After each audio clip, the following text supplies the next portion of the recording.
রেমাল ঘূর্ণিঝড়ের পরের দিন আমাদের অবস্থা। হ্যালো সবাইকে, কেমন আছেন? আশা করি সবাই খুব ভালো আছেন। এই যে আমিও মোটামুটি আছি।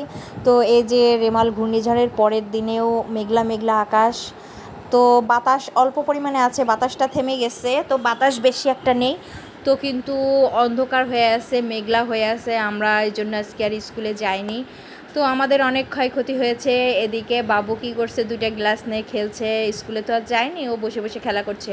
এদিকে রান্নাঘর দিয়ে ভিজে তো জল পড়ছে, জালনা দিয়ে টপ টপ করে নিচে।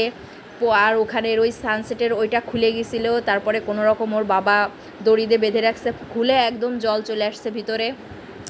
খুবই খারাপ অবস্থা হয়েছে।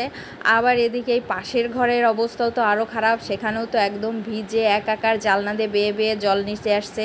খাট সরিয়ে ফেলছি, মানে খাট একটু ফাঁকা করে রাখছি, তারপরে আর নিচে এই যে ওর বাবা এরকম সিস্টেম দিয়ে রাখছে, সিস্টেম করে রাখছে, পলিথিন দিছে উপরে, নিচে আবার কাগজ দিছে দিয়ে যাতে জলটা ওই পাশে যায়, জালনার ওই পাশে যে পড়ে, তো সেইভাবে একটা ব্যবস্থা করছিল। আবার নিচে কার্টুন পেতে রাখছিলাম যাতে জলটা খাটের এ পাশে চলে না আসে। তো আমাদের অবস্থা খুবই খারাপ, মানে খুবই দুর্দশাপূর্ণ।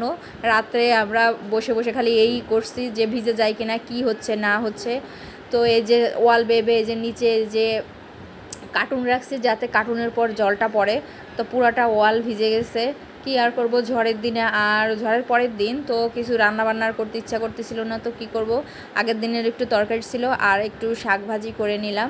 তো এসে দেখি যে গ্যাস অল্প অল্প আছে, তা ভাবলাম যে শাক ভাজিটা হয়ে যাবে, তো শাক ভাজিটা করে নিলাম। এই দিয়ে আর কি খাওয়া দাওয়া চালিয়ে নেব। তো ঠিক আছে, টাটা, বাই বাই।